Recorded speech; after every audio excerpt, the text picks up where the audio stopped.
name's Joe Biden. I'm Jill Biden's husband. And I was raised by, some of you know me well, by a righteous Christian, my dad. My dad used to come home and rail against the fact that we didn't let the ship in after Auschwitz. We didn't bomb the railroad tracks, etc. And my dad would always talk about our obligations. And my dad was the one that inspired me. And I see my fellow father-in-law out there, Ronnie Olivier. Ronnie is a good friend. And what happened was that my dad always thought that we had an obligation to step up and talk about what happened. And he inspired me to take every one of my children and grandchildren when they reached the age of 14. Their first trip in an aircraft overseas was to Auschwitz, to the camp, that I wanted them to see what it was like. I wanted them to see that no one could have misunderstood what was going on in those camps. And so they toured the camps. They toured them, so I wanted them to know that you couldn't pretend it didn't happen. And it should never happen again. And so I learned a long time ago, you don't have to be a Jew to be a Zionist. I'm a Zionist.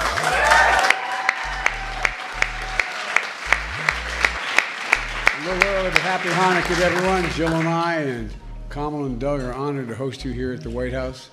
Doug, thank you for being such a great friend. And thank you, Ann. You've been a true friend and a real leader. And tell your son how proud of I am. She has a beautiful son. And I want to thank you all for being here tonight. Look, when you walk around the White House, you feel the history and the story of our nation, including the story of the Jewish people who came to our shores in the 1600s after fleeing persecution abroad. Here in the East Room is a portrait of George Washington. In 1790, a local Jewish leader from Newport, Rhode Island, wrote a letter to President Washington, expressing his hope that America would be a nation of religious freedom for all its citizens, a nation which, quote, gives bigotry no sanction and persecution no assistance. Like the ancient Hanukkah story when the Jewish Maccabees fought for religious freedom thousands of years ago, the letter to George Washington echoed the same vision for freedom.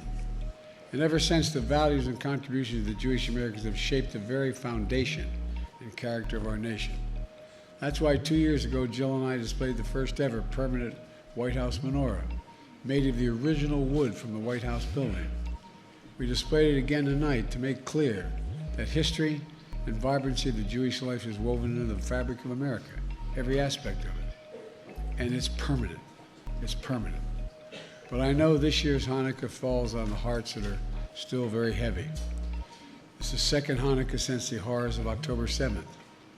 Over 1,000 slaughtered, hundreds taken hostage, unspeakable sexual violence, and so much more. The trauma of that day and its aftermath is still raw and ongoing. I've gotten over 100 hostages out. I will not stop till I get every single one of them home.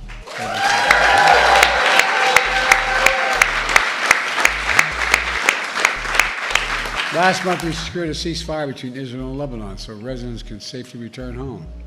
I've said many times before, my commitment to the safety of the Jewish people and security of Israel and its right to exist as an independent nation state remains ironclad.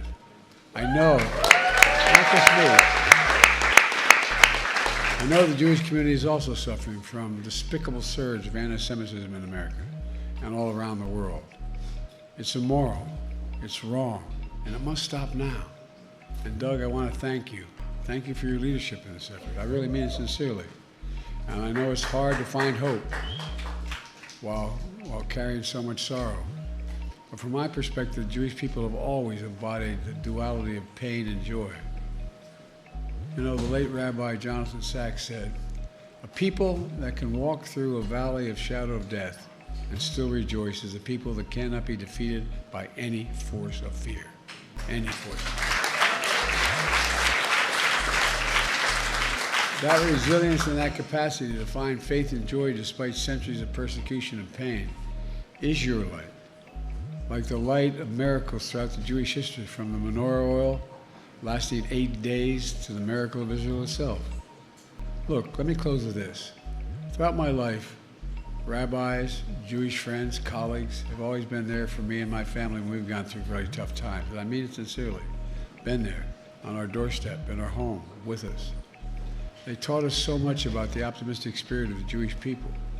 Above all, they taught me one thing: we can never lose hope. Hope, hope, hope. I've seen the power of that hope in my own life and in the life of our nation. Next week, you'll light the 8 candles in your menorahs. My final Hanukkah message to you is this: as president, this is to hold on to that hope. Shine your light. Shine the light of optimism. And above all, keep the faith. Keep the faith. May God bless you. Happy Hanukkah. And now I turn it over to Rabbi Cosgrove.